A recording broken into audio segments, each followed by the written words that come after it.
the Constitution and full obedience to the law barring the bill not assented to by the President of Pakistan. The recognition that all military courts are incompetent to try civilian citizens of any charge and therefore calls upon the government to discontinue the policy of setting up military court. It calls upon the Election Commission and the government to hold elections within the mandated 90 days.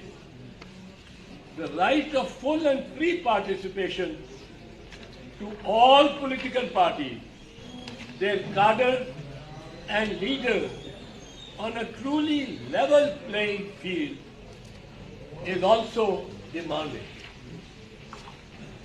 Irrespective of the leader or the party or the persuasion he may belong to. This is not a forum of any particular one political party.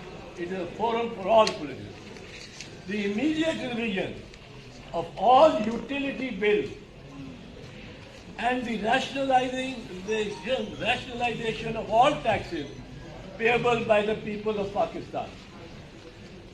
Failing which, the Pakistan Lawyers Action Committee will convene an all-Pakistan Lawyers Convention to achieve the above objective through a non-violent movement in accordance with law and fundamental rights in coordination with the Supreme Court Bar Association, the High Court Bar Association, the Provincial Bar Association, and all district bar associations. As there have been several most honorable presidents of the SCBA since 2007 to maintain continuity with the last movement undertaken by the lawyers 2000.